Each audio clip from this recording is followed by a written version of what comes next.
So it finally happened. Google has finally done live demos, and I'm pretty sure they were great, right? All of the demos we're doing today are live, by the way. Let's see if the demo spirits are with us today. Nope. Uh-oh. Looks like they're not with us. Fine. I mean, at least they were authentic, right? Okay, anyways, the Made by Google hardware event finally happened. They launched a bunch of hardware, 4 phones, 1 watch, 2 variants, and a new TWS earbud with a dedicated chip. More on that later. But for now, in this video, we will be focusing on the phones, the 4 smartphones, the Pixel 9 series. Let's go. Okay, so what were the things that stood out in this launch? 4 phones. The base phone is the Pixel 9, 2 Pro phones this time, the Pixel 9 Pro and the Pixel 9 Pro XL. Yes, the star of the show, Pixel 9 Pro Fold. Why do they name these phones so long? The same design language for all the phones, same processor inside, almost similar cameras, almost similar display, and of course, the same UI in all the phones. For the first time ever, Google is offering a supersonic fingerprint sensor instead of an optical one. The Google Tensor G4 chip, Google's own processor, which they made in association with Moonbase DeepMind. Google claims that this chip is faster in every way: web browsing, content streaming, videography, photography, everything. Google claims that this chip is faster. And also, this phone is the first one to come with the new Gemini Nano model with multimodality. Now, what does that mean? This basically means that the Gemini Nano model in these smartphones is faster than the one they introduced back in the Pixel 8 series. How much faster? 3 times faster, as per Google, with an on-device processing speed of 45 tokens per second. Okay, let's talk about the phones specifically. The Pixel 9 base model, the Tensor G4 chip, 12 GB of RAM, a 6.3-inch Full HD display, 2700 nits of peak brightness, 4700 mAh battery, 8.5 megapixel front camera, a 50 megapixel primary camera, and a 48 megapixel ultra-wide camera. And of course, no telephoto. Now, as mentioned earlier, the Pro series has 2 phones, the Pixel 9 Pro and the Pixel 9 Pro XL. The only difference between these phones is the size and the battery capacity.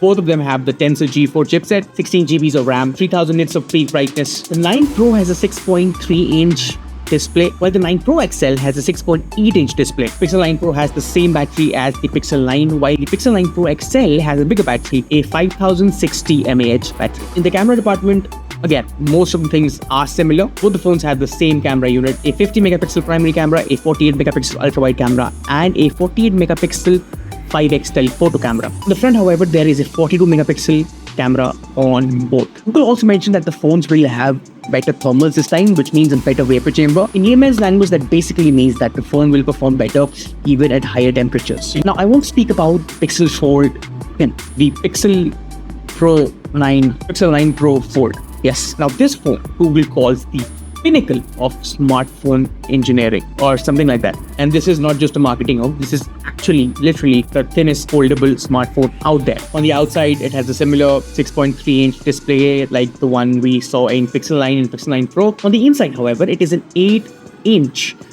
wide display, which Google calls the Super Actua Flex display. 80% brighter than the previous Pixel Fold display. Split screen feature for multitasking.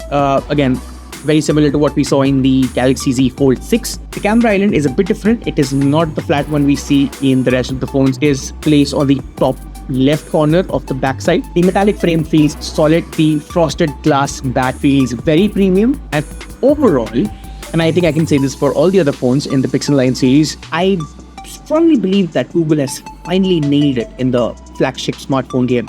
I think the only one aspect, and I've not reviewed the phone at all, this is just first impressions, the only aspect where the Google Pixel 9 Pro Fold disappoints a little bit is the IP rating. The phone has a rating of IPX8, which means that it does have protection against water splashes, no protection at all against dust particles. So I guess go Samsung. Let's talk about a bit about the software side. The G4 chip was specifically made to be faster, quicker, and just better in every way than the G3. Now, Google claims that this chip is faster for everything: web browsing, streaming, multitasking, daily work, photography, videography. Not only that, the Google Gemini Nano model seen in the Pixel 9 smartphones will be faster, as claimed by Google, and seen in the previous Pixel 8 series smartphones. Of course, this is again claimed by Google, and we are yet to see all of this in our reviews. The on-device weather app has been enhanced thanks to AI. Users will now have access to something called the Screenshots app, which is very similar to what Windows announced a few weeks earlier.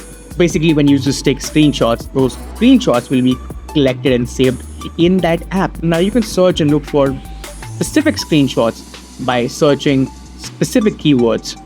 What the AI does is it will scan all those screenshots, be it text, be it image, with the help of those keywords.